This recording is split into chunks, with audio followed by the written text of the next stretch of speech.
La grieta en la corona. El día en que la confianza se quebró en el corazón de la monarquía. Soy profundamente consciente de esta gran herencia y de los deberes y pesadas responsabilidades de la soberanía.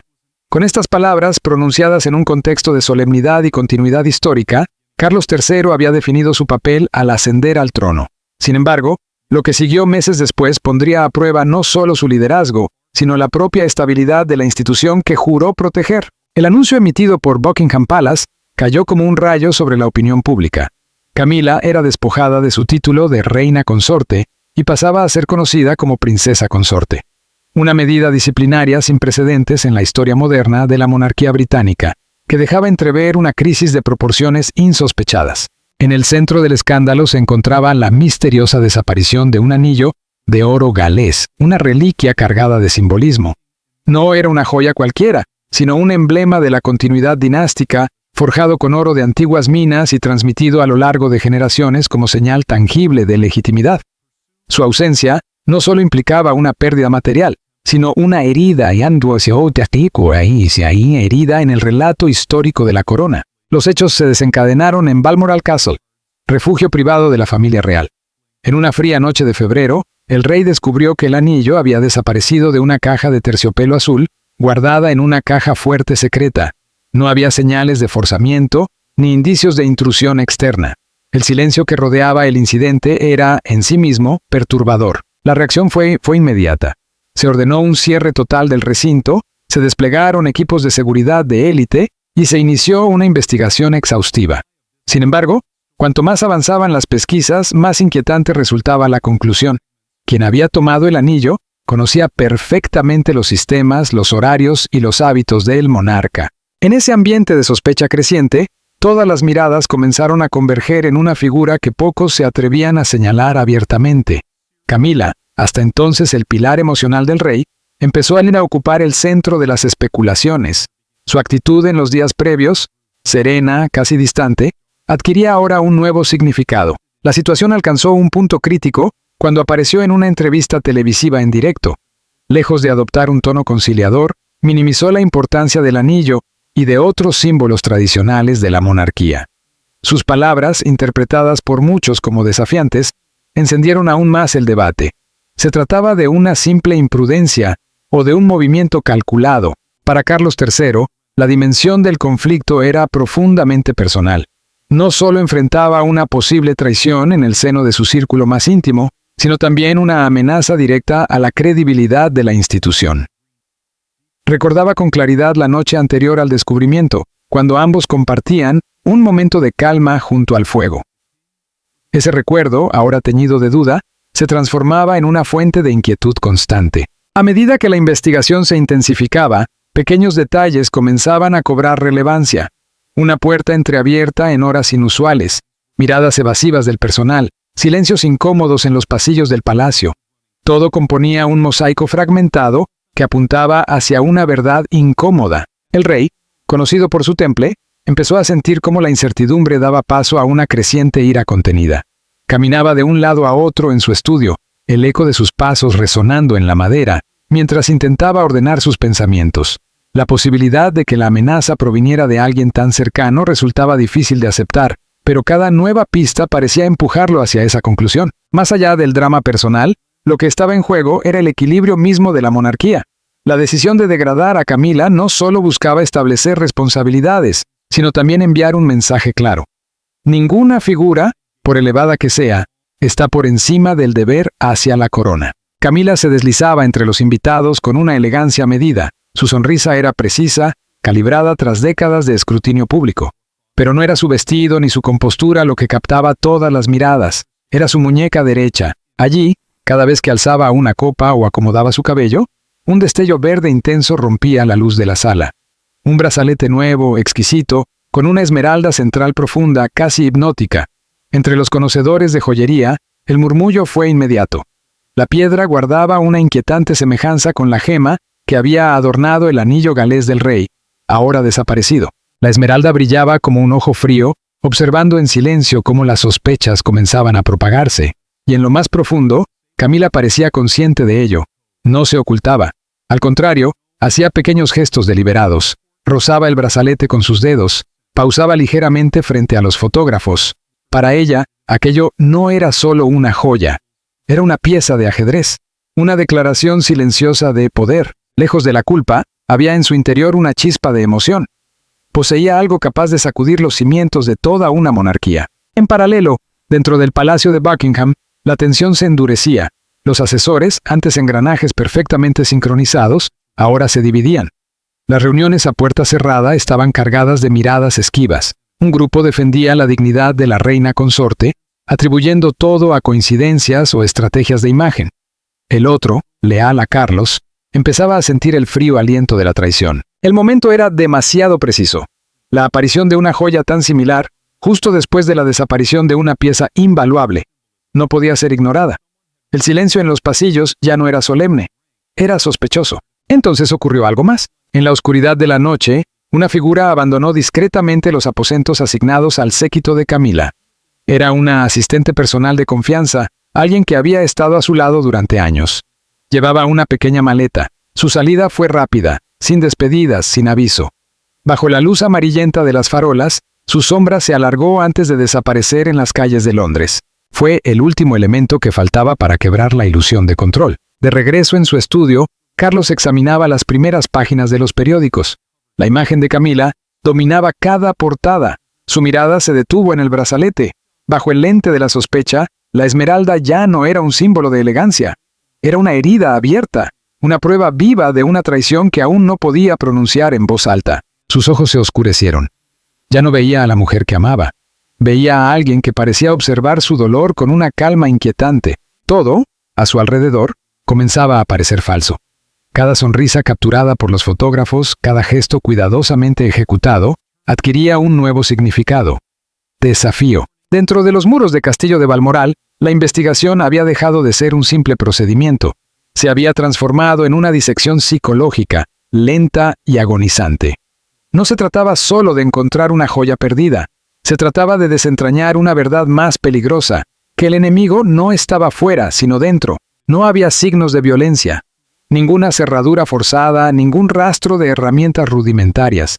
En su lugar, la superficie metálica revelaba apenas visibles arañazos microscópicos, marcas que delataban una manipulación meticulosa, paciente, ejecutada con una calma casi inhumana. Quienquiera que hubiera abierto aquella caja fuerte no solo tenía habilidad, sino también tiempo y una confianza absoluta en que no sería interrumpido. Pero el hallazgo más perturbador no estaba en el metal, sino en los sistemas invisibles que vigilaban cada rincón del palacio. Desde el centro de control, los técnicos informaron que, durante el preciso intervalo en que el anillo desapareció, todo el sistema de vigilancia del corredor que conducía al estudio había sido desactivado mediante un código interno. No hubo intruso externo. Ninguna figura encapuchada ni sombras furtivas. Solo un fantasma digital que borró cada fotograma, cada evidencia visual, como si nunca hubiera existido. La luz verdosa de los monitores iluminaba los rostros pálidos del personal de seguridad. Sabían lo que aquello significaba. Un acto así requería acceso privilegiado, conocimiento íntimo de las capas de protección, de los protocolos y de las debilidades del sistema. Ese conocimiento no pertenecía a cualquiera, solo a aquellos que habitaban en el círculo más cercano al poder. El miedo comenzó a propagarse por el palacio como un virus invisible. El personal doméstico, antes sombras silenciosas y leales, empezó a moverse con cautela exagerada. Las miradas se evitaban. Los saludos casuales se transformaron en gestos rápidos, casi mecánicos. En las cocinas, los susurros surgieron como una corriente subterránea que ascendía lentamente hacia las salas de espera de los nobles. Se hablaba de un golpe silencioso, de una fractura irreparable, de algo mucho más grave que la desaparición de un objeto, la erosión de la confianza, de la tabú. Para el rey, el palacio dejó de ser un refugio.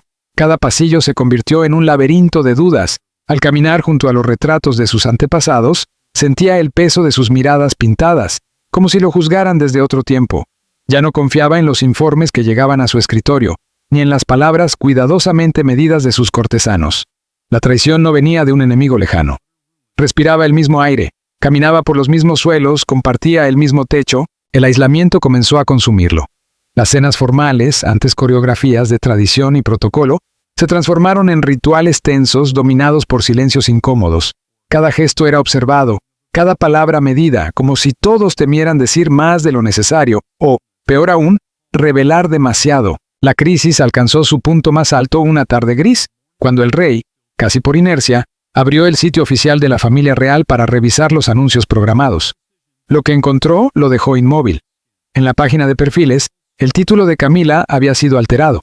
Donde antes figuraba cuidadosamente reina consorte, ahora aparecía una palabra única, audaz y definitiva. Reina.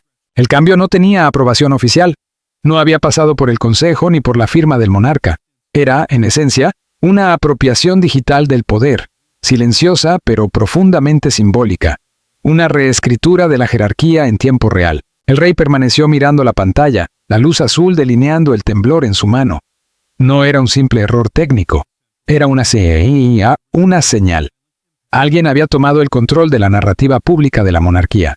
Alguien había decidido, sin permiso, redefinir el orden establecido. La noche caía lentamente sobre Buckingham Palace, envolviendo sus pasillos en una penumbra densa que parecía absorber cada sonido.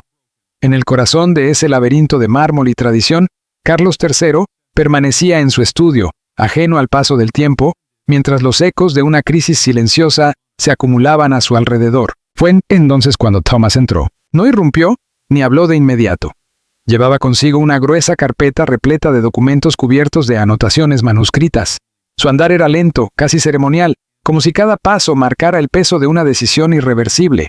Colocó los papeles sobre el escritorio con una deliberada precisión, uno a uno, dejando que el silencio se cargara de significado antes de pronunciar palabra. Cuando finalmente habló, no hubo dramatismo en su voz. No necesitaba exageraciones, los hechos, desnudos y fríos, eran suficientes. Señaló irregularidades en los presupuestos asignados a las operaciones mediáticas privadas de Camila. Describió reuniones discretas con políticos ambiciosos, encuentros que nunca fueron registrados en las agendas oficiales. Mostró evidencias de manipulaciones de imagen en redes sociales, campañas cuidadosamente diseñadas para moldear la percepción pública de la reina consorte más allá de los límites institucionales. Thomas no acusaba, exponía. Cada documento revelaba la construcción de una estructura paralela de poder, una red silenciosa que crecía en la sombra, arraigándose profundamente en el corazón de la dinastía.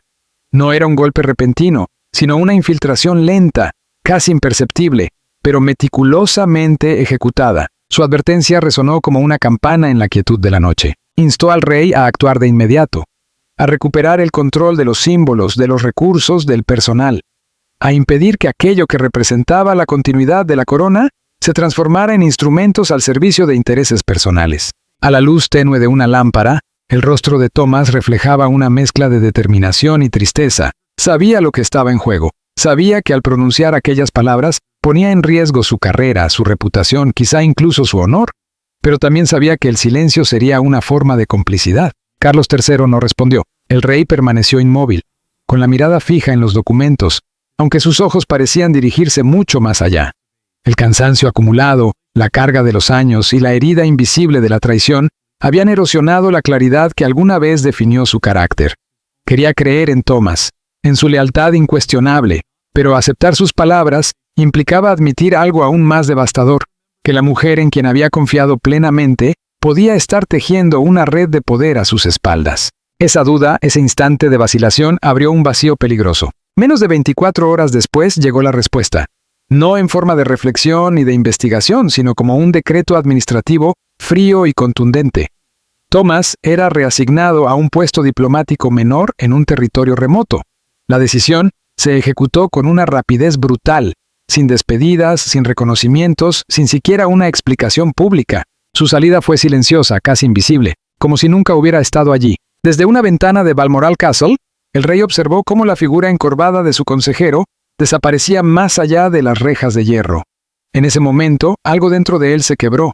No era solo la pérdida de un colaborador fiel, sino la ruptura del último vínculo que lo conectaba con una verdad incómoda pero necesaria. Una sensación helada se instaló en su pecho. Por primera vez, Carlos comprendió que el sistema que lo rodeaba ya no respondía completamente a su voluntad.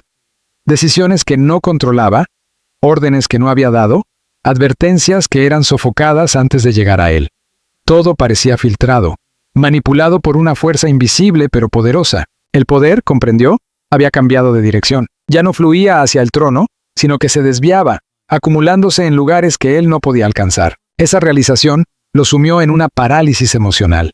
Recorrió los pasillos del palacio sin rumbo, acompañado únicamente por el eco de sus propios pasos. Cada sonido era un recordatorio de su aislamiento, cada puerta cerrada, una señal de la distancia creciente entre él y la realidad que intentaba gobernar. Se detuvo frente a un gran espejo de marco dorado. Durante un largo instante observó su reflejo, pero no reconoció al hombre que tenía delante. Ya no veía al soberano firme que había asumido el trono con sentido del deber.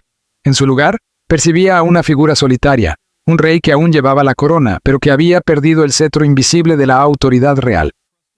Un hombre atrapado en su propia casa, mientras fuerzas ajenas moldeaban el destino de su dinastía. La tensión, inevitablemente, estalló hacia el exterior. En un movimiento que desafió toda norma protocolaria, Camila apareció en una entrevista televisiva en horario estelar sin la autorización del despacho real.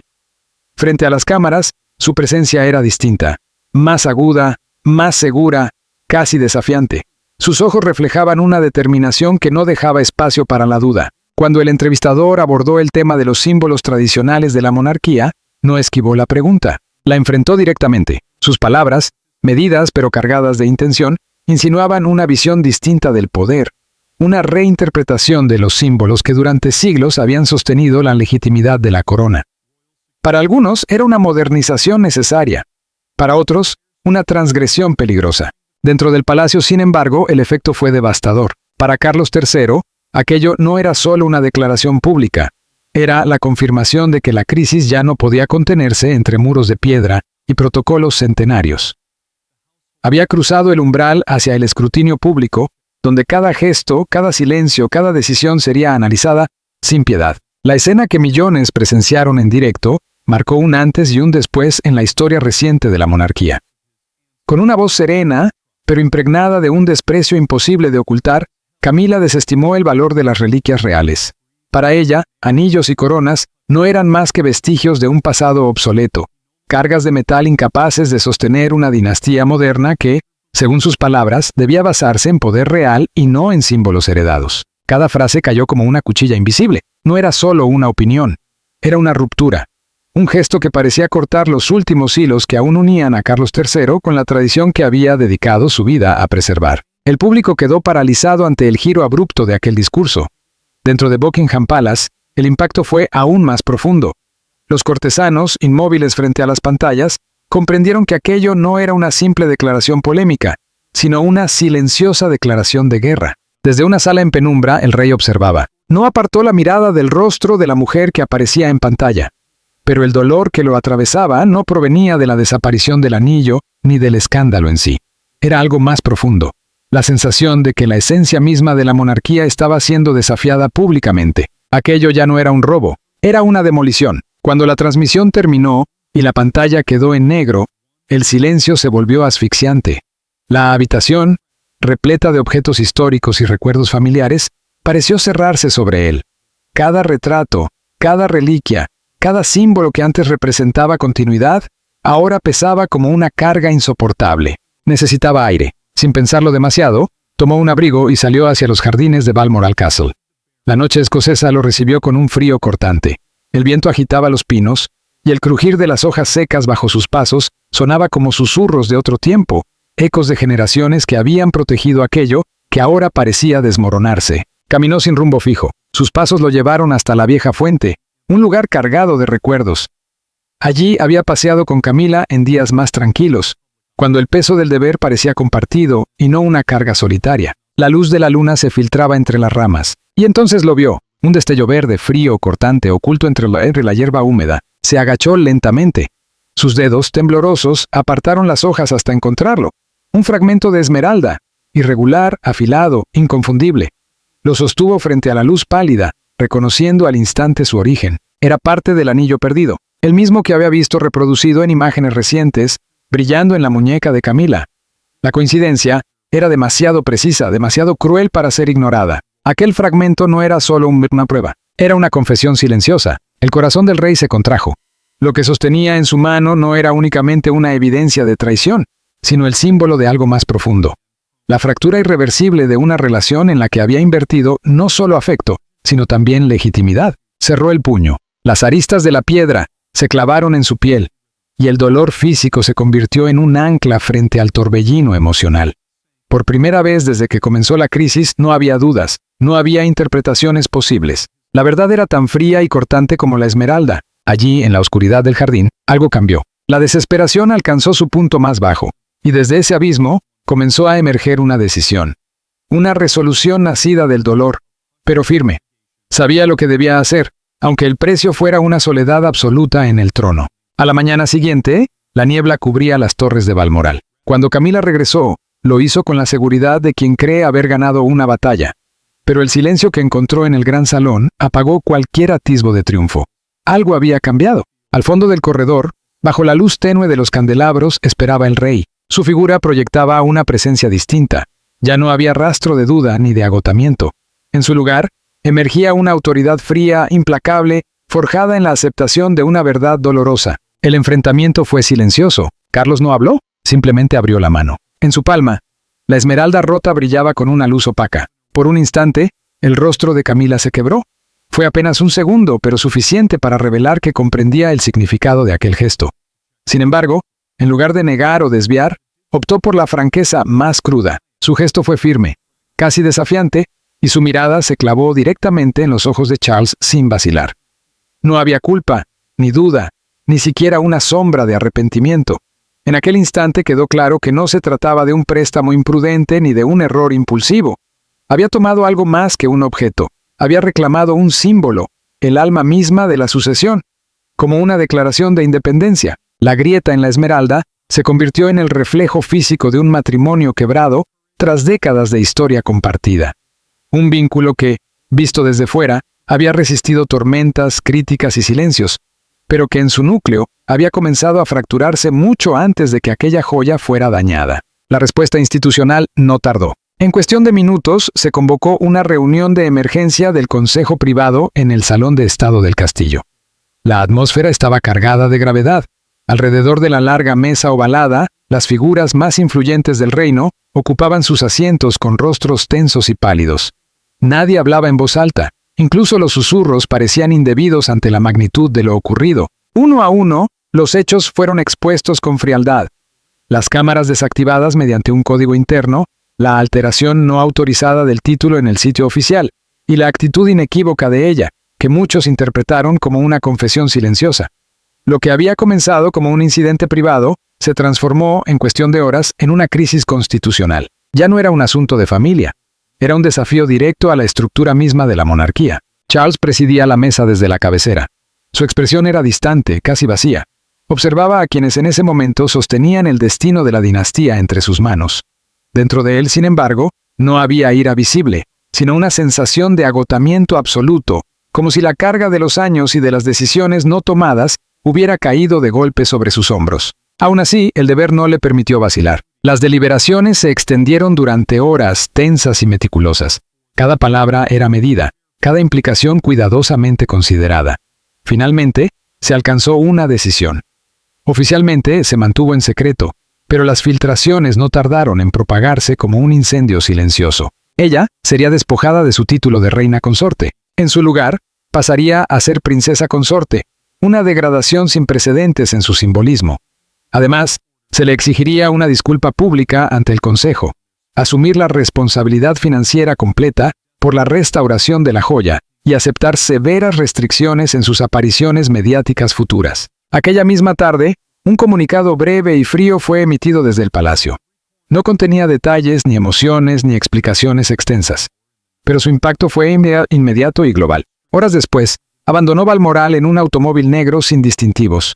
No hubo escoltas ceremoniales, ni cámaras, ni multitudes. Solo silencio. Un silencio incómodo, casi antinatural, como si el propio palacio evitara presenciar su partida.